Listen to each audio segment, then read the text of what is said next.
Caras e caros camaradas, não imaginam como é uma alegria vir no fim do dia de trabalho encontrar-me com as camaradas, com os camaradas que aqui se encontram, para com eles debater e apresentar as minhas ideias, as minhas propostas, que quero que não sejam as minhas ideias e as minhas propostas. Quero que sejam as nossas ideias e as nossas propostas para servir o PS e para servir Portugal. Caras e caros camaradas, sois homens e mulheres livres e foi essa liberdade que vos levou a escolher pelo Partido Socialista, o Partido da Liberdade, o Partido da Democracia, o Partido da Europa e o Partido da Justiça Social. Essa foi uma escolha individual, assim como é sempre uma escolha individual quando no silêncio e na nossa consciência escolhemos aqueles que queremos que nos representem nas funções políticas dentro do PS e fora do PS, porque a condição do voto livre é uma condição de liberdade que é um valor fundamental do PS. Caras e caros camaradas, no atual momento político marcado por duas guerras, uma na Europa e outra no Médio Oriente, e com as sociedades europeias e as sociedades do mundo ocidental numa polarização política e numa radicalização social, em muitos casos com tentativas de fragilização das democracias, é para mim muito certo de que aquilo que as portuguesas e que os portugueses desejam nesta hora é estabilidade. Estabilidade e previsibilidade para garantirmos no futuro a consolidação das conquistas que fizemos ao longo deste tempo de governo. E é por isso que é tão importante termos aqui connosco camaradas que representam tanto na vida deste distrito e que têm trabalhado para muitas dessas conquistas. Permitam-me que saúde todas e todos os camaradas no António Pina, que foi governador civil, foi um servidor e continua a ser um servidor de uma cidadania informada, esclarecida e comprometida com os valores fundamentais. Mas que agradeça também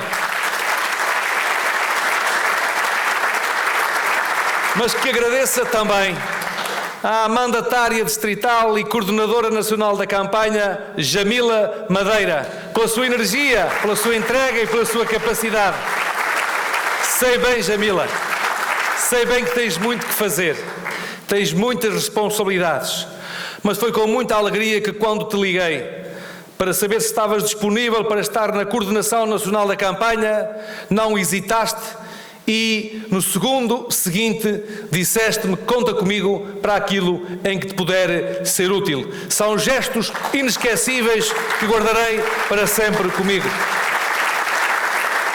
Quero também agradecer ao Vítor, nosso diretor distrital de campanha, e aos nossos autarcas que se encontram aqui com ele. O nosso autarca de Lagos, o Hugo, assim como também o nosso autarca de Alcoutinho, a quem agradeço também pela sua presença aqui connosco. São autarcas exemplares do Partido Socialista, a quem quero agradecer pela sua presença aqui. Saúdo ainda os nossos deputados da Assembleia da República.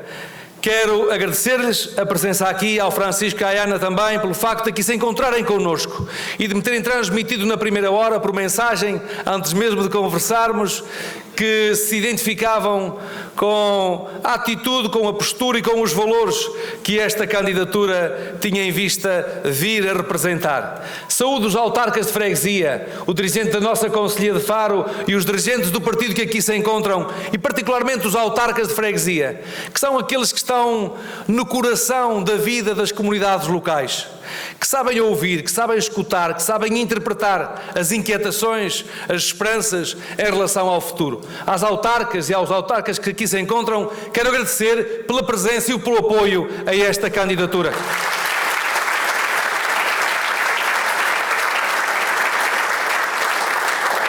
Permitam-me reafirmar essa ideia, a ideia de que os portugueses, neste momento, com esta complexidade da vida internacional e da vida nacional, desejam estabilidade, previsibilidade e segurança em relação ao seu futuro. Foi a razão por que hoje estive logo pela manhã com alguns dos nossos mais importantes especialistas nas relações internacionais e na política externa, para os ouvir sobre o seu entender relativamente à evolução da situação internacional. Porque temos que estar muito atentos e conhecer as propostas que são feitas em relação ao nosso futuro e ao modo como Portugal se enquadra na vida internacional, tendo em conta o contexto que estamos a viver. Esteve hoje aqui em Portugal a líder da extrema-direita francesa, reunida com a extrema-direita portuguesa. Isto deve fazer soar as nossas campainhas e reafirmar que só há uma forma de travar a extrema-direita, e a forma de travar é um voto reforçado no PS quando nos colocarmos às eleições legislativas.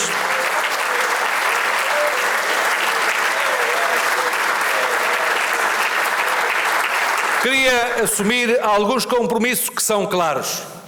E o primeiro compromisso que é claro é o de nós querermos cumprir os compromissos com os portugueses.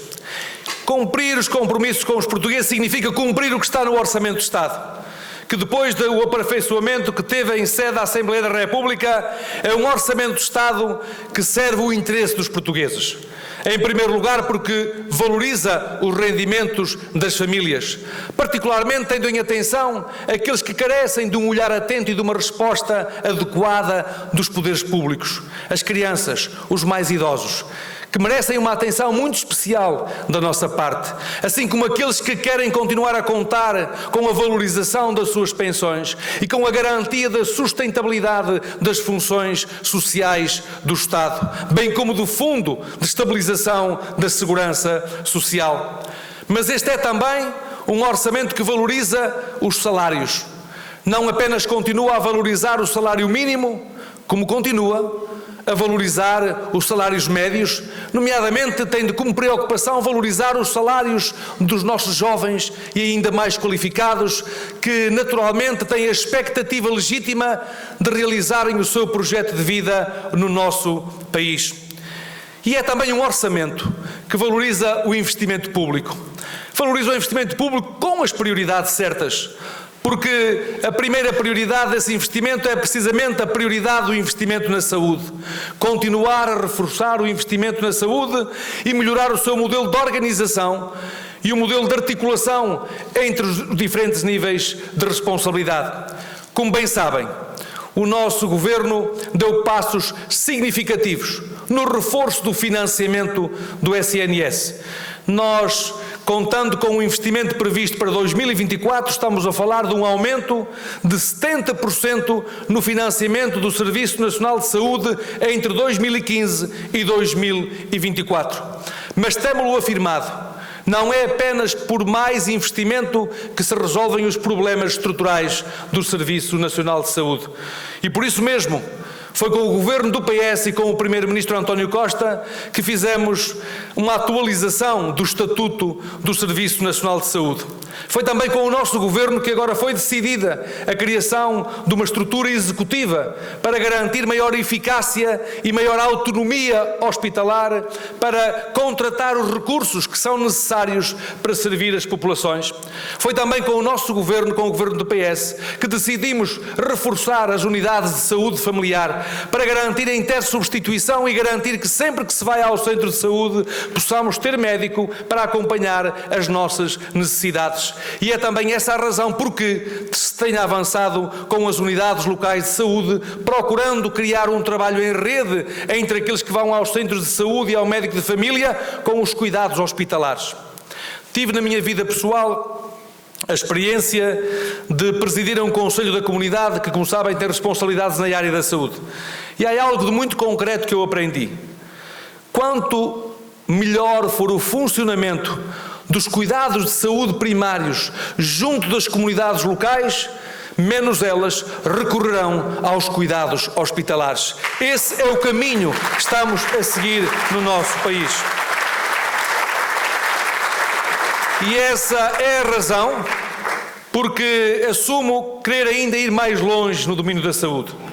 E por isso mesmo, para responder no imediato às urgências que temos no SNS, nomeadamente a sobreprocura dos cuidados hospitalares, no próximo domingo reunirei com o Presidente da União das Misericórdias Portuguesas e também com o responsável pela União das Instituições Particulares de Solidariedade Social, com o Padre Lino Maia, para com eles avaliar as condições em que possamos contratualizar uma resposta conjugada do Serviço Nacional de Saúde com as instituições do setor social, no que respeita aos exames de diagnóstico, no que respeita às consultas e no que respeita às cirurgias. Estou convicto que esta é uma resposta imediata para atenuar a pressão que estamos a ter nos cuidados hospitalares.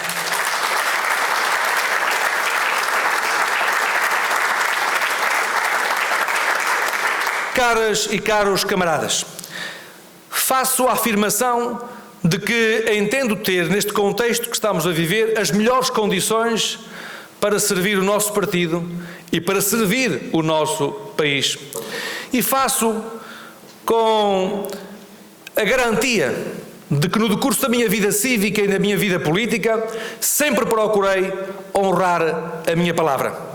Honrei-a enquanto autarca, quando me comprometi com a reforma educativa no meu município e transformámos o município entre aqueles que tinham maiores indicadores de abandono e de insucesso escolares, para que em 10 anos pudéssemos estar entre os melhores no que respeitava ao abandono e ao insucesso escolares, como foi reconhecido na altura pela Ministra da Educação, Isabel Alçada.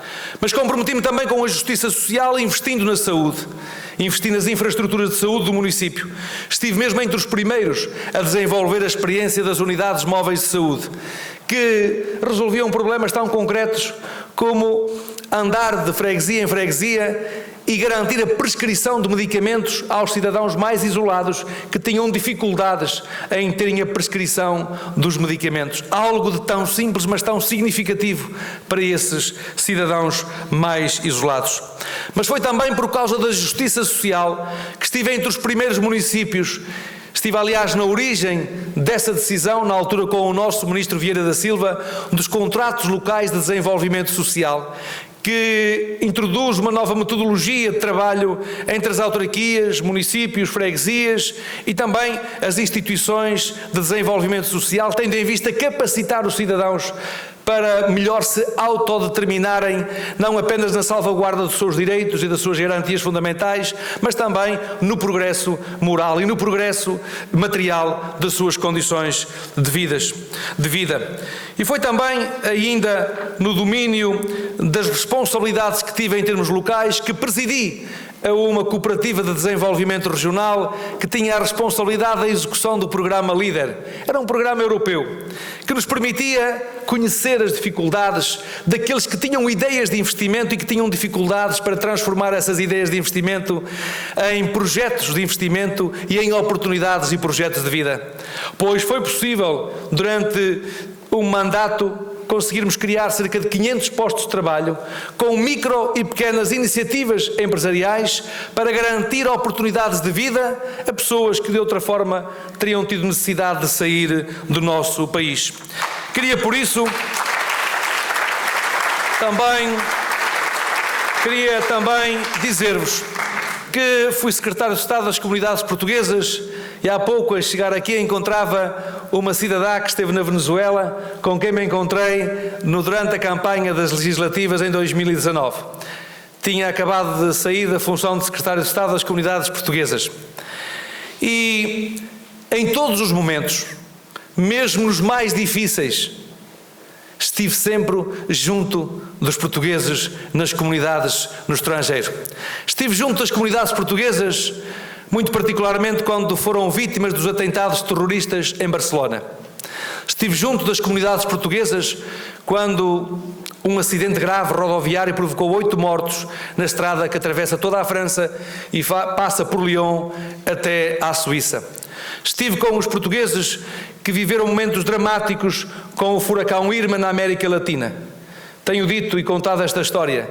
Recordo-me de uma mãe de Famalicão com uma criança ao colo que se abraçou a mim a chorar, dando conta de que tinha orgulho no Estado português por estar ali presente naquela hora, para com os serviços consulares procurarmos garantir o transporte, o apoio e a proteção a pessoas que estavam a viver momentos dramáticos e que tinham acabado de perder tudo o que tinham, nomeadamente por intermédio desse furacão.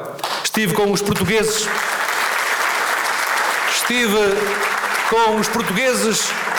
no ciclone Idai em Moçambique. Recordam-se todos desse ciclone. Destruiu as instalações consulares, destruiu as infraestruturas elétricas, destruiu as infraestruturas de comunicações. Ao fim de poucos dias, reinava o pânico nas pessoas, porque estavam com medo de que a falta de sistemas frigoríficos pudessem pôr em causa a qualidade alimentar e que rapidamente pudéssemos ter o problema da cólera, que se transformaria muito rapidamente num problema grave naquela comunidade. Recordo-me das crianças na escola portuguesa na Beira, que depois da escola ter ficado destruída, secavam as folhas dos seus livros ao sol no exterior da escola e que depois de secarem com as novas chuvas vieram de novo colocar em causa esse esforço que essas crianças estavam a fazer. Estive lá, em 8 dias conseguimos reconstituir as condições mínimas para se reerguer aquela comunidade e confiar no Estado português. Estive na Venezuela, camaradas, nos momentos mais difíceis da Venezuela, com bloqueios das estradas, com ameaças de golpes de Estado, e com os portugueses e com os serviços consulares ajudei a construir uma rede de apoio social, uma rede de apoio médico. Fui lá com os nossos serviços, com os nossos diplomatas, com os nossos secretários de Estado, para garantir o apoio aos portugueses que se encontravam em circunstâncias absolutamente difíceis em termos de condições de saúde e de condições de vida. Recordo-me, aliás, da visita a 2 jovens que contribuí para a sua libertação, que sem culpa formada estavam na cadeia. E consegui contribuir para a sua libertação, e como me senti útil ao estar na vida política, ao poder ajudar aqueles jovens que precisaram do meu apoio e da minha ajuda. Caras e caros camaradas, é muitas das vezes nestes momentos que temos a consciência mais plena da importância de estar na vida política e de como, estando na vida política, podemos contribuir para transformar as condições de vida e para ajudar os outros. Este foi sempre o sentido que tive na vida política, o sentido do serviço público e do cumprimento de uma missão no desempenho das funções de serviço público. Quer tenha estado na autarquia, na oposição, no poder, na Secretaria de Estado ou como secretário-geral adjunto. Recordo-me, aliás, como secretário-geral adjunto, trabalhei com os nossos autarcas na preparação das eleições autárquicas, trabalhei com os nossos autarcas de freguesia, trabalhei com os nossos deputados, trabalhei com os deputados ao Parlamento Europeu, trabalhei com os nossos sindicalistas e mesmo num quadro de pandemia foi possível preparar as nossas eleições e chegar às eleições e pela 3ª vez consecutiva ganhar a maioria das câmaras e ganhar a maioria das juntas de freguesia.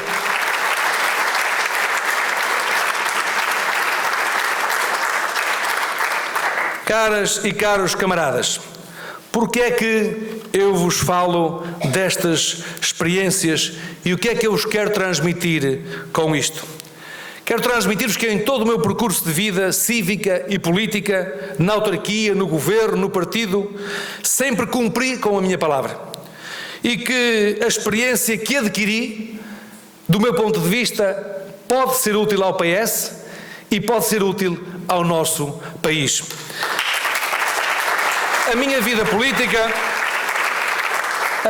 política é a razão importante para o facto de estar a assumir hoje esta responsabilidade que estou a assumir. Assim como os meus valores de firme e continuado compromisso com o nosso partido e com o nosso país. Sei pela minha experiência que é possível conciliar a independência de pensamento com a lealdade àqueles com quem trabalhamos e àqueles que nos escolheram para servirmos o nosso país. É essa a convicção profunda de que compromisso, independência e lealdade são fundamentais para a nossa vida e são fundamentais para a nossa vida política. Essa experiência essa experiência de concretização dos valores de Abril, da liberdade, da igualdade, da nossa fraternidade, por intermédio da qual concretizamos e procuramos concretizar todos os dias a nossa igual condição humana e a nossa fragilidade na nossa igual condição humana, que me coloco nesta posição de querer servir o partido e de querer servir o nosso país. Para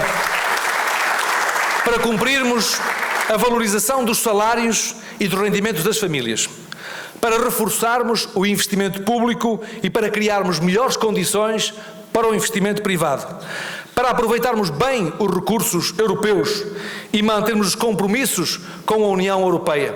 Sim, para não desperdiçarmos oportunidades de recursos europeus que o nosso Primeiro-Ministro António Costa tanto lutou para garantir ao nosso país.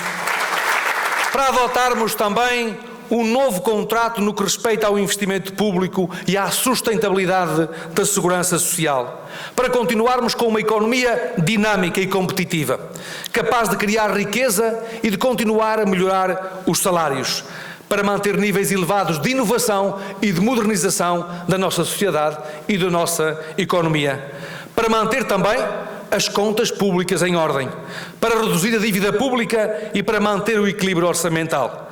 E permitam-me, camaradas, que vos diga de que não se trata de uma obstinação do Governo, nem de uma obstinação do Primeiro-Ministro e muito menos uma obstinação do Ministro das Finanças. Garantir contas públicas em ordem significa garantirmos um importante compromisso com as futuras gerações, a quem temos que deixar um país no qual se possam autodeterminar e viver a sua liberdade. Sim, é mesmo em nome dos mais jovens que temos que continuar a manter esse compromisso. Estamos, caras e caros camaradas, conscientes dos desafios do futuro e sabemos como colocar Portugal na linha da frente para vencer esses mesmos desafios. Primeiro, promovermos uma cidadania informada e esclarecida, comprometida com o Estado de Direito democrático e com os valores constitucionais. É essa cidadania informada e esclarecida que melhor constitui a defesa desses valores e a barreira àqueles que procuram, na demagogia e no populismo, fragilizar os fundamentos da vida democrática. Em segundo lugar, temos de continuar a apostar nos motores do crescimento económico, reforçando o investimento público e a capacidade da execução desse investimento, dando prioridade às políticas de habitação, às políticas de saúde, às políticas de transportes e de mobilidade e também às políticas de sustentabilidade das funções essenciais do Estado. Mas quero também dar conta de que tão importante como garantir a execução destes fundos, é mesmo essencial garantirmos condições de financiamento permanente da nossa economia. E é a razão por que a integração nesta proposta do Orçamento do Estado de um fundo para garantir o financiamento da nossa economia e das nossas funções sociais do Estado é mesmo uma das conquistas importantes deste orçamento, sendo esse fundo financiado com o superávit orçamental e que permitirá que no futuro, na transição de ciclos de fundos europeus, possamos continuar a manter a garantia de investimento na modernização das infraestruturas do país e na modernização da nossa economia. Em terceiro lugar, assumi já o compromisso de querermos lançar um programa destinado ao financiamento das pequenas e das médias empresas. Esse programa de financiamento tem 3 dimensões complementares. A primeira é de garantir que aquilo que hoje é pago ao Estado pela garantia da mútua, que são 2,5 pontos percentuais, deixe de ser exigido às empresas porque se trata do Estado, o que significa que as empresas poderão reduzir os custos do seu financiamento em 1/3 dos custos atuais do financiamento da sua atividade. Em segundo lugar, e como segunda dimensão, garantir que a administração pública tudo fará para garantir os reembolsos dos fundos europeus às pequenas e às médias empresas até ao máximo de 90 dias, para garantir maior liquidez às empresas e para garantir que elas são capazes de se posicionarem e de se aguentarem na competição do mercado nacional e também na competição do mercado internacional. E como terceira dimensão, a dimensão de garantir que os fundos não executados, do ponto de vista dos fundos europeus, poderem ser redirecionados para investir na modernização tecnológica das empresas, por forma a que elas possam ser mais competitivas no plano nacional e também no plano internacional. O quarto compromisso fundamental, o de aproveitarmos a experiência das agendas mobilizadoras, que, como se sabe, introduzem uma cultura de planeamento e de parceria estratégica entre as instituições do ensino superior, as empresas e a sociedade, procurando mobilizar essas instituições para que no futuro e para além das agendas mobilizadoras possamos manter uma aliança duradoura para garantir uma transferência de conhecimento entre os centros que produzem saber, onde se investiga, onde se pode inovar e garantir que esse conhecimento é transferido com maior celeridade para a estrutura social e para a estrutura económica do país, permitindo responder a duas questões fundamentais.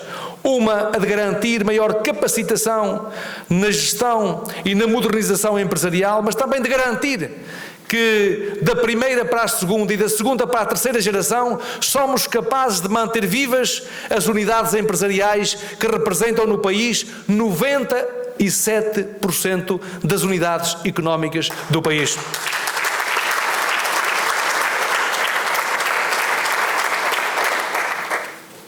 Queremos, por isso mesmo, garantir também e complementarmente à garantia do crescimento económico, que é condição fundamental para a sustentabilidade das nossas políticas sociais, continuar a manter uma prioridade que é uma das prioridades que está no ADN do Partido Socialista e tem que ver com a procura incessante da igualdade entre todos os seres humanos. Tem que ver com o combate à pobreza e o combate às desigualdades. É preciso continuar a combater a pobreza e as desigualdades. E há 3 importantes instrumentos para o fazer, por aquilo que nos ensina a experiência. Primeiro, garantir níveis elevados de emprego e de emprego melhor remunerado. Em segundo lugar, garantir políticas sociais ativas. E em terceiro lugar, sermos capazes de romper com obstáculos que são inibidores da iniciativa e das políticas que visam constituir essa igualdade. O nosso governo constituiu e aprovou uma estratégia nacional de combate à pobreza, de erradicação da pobreza.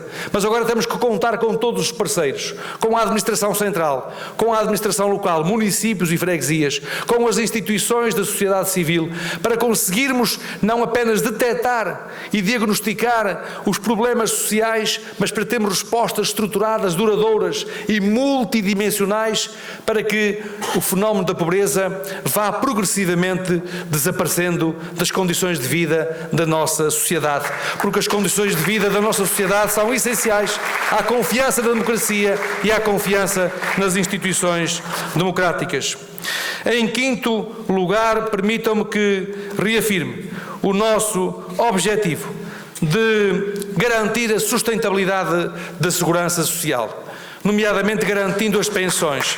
Esse é um aspecto fundamental para aqueles que trabalharam uma vida e que muito justamente aguardam pela garantia do Estado, procurando nós garantir que nós não entraremos em aventuras como muitas daquelas que já foram tentadas noutros países, porque garantir a diversificação das fontes de financiamento do Fundo de Estabilização da Segurança Social, tendo em vista garantir esta solidariedade entre as diferentes gerações, garantindo a sustentabilidade das pensões e o pagamento e a melhoria das pensões no futuro, tem de ser uma das prioridades do Partido Socialista e tem de ser uma das prioridades do nosso país. Caras e caros camaradas, estes objetivos são possíveis se formos totalmente claros com aquilo que é o nosso posicionamento e a nossa estratégia.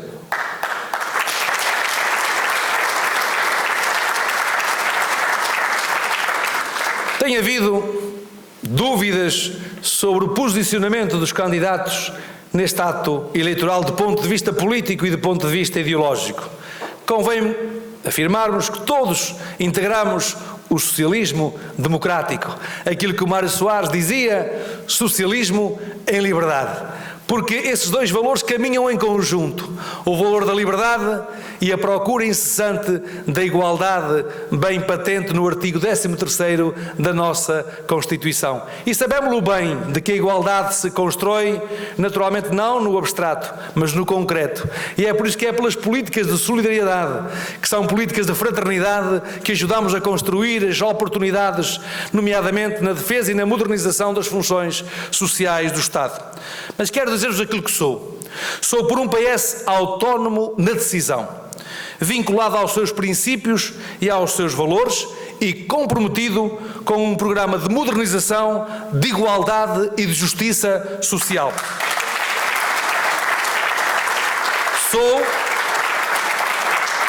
Sou por um PS que está onde sempre esteve, no espaço da esquerda democrática, a favor da Europa, da democracia liberal e respeitando os nossos compromissos internacionais. Sou de uma corrente política progressista e moderada que se dirige a todos os portugueses.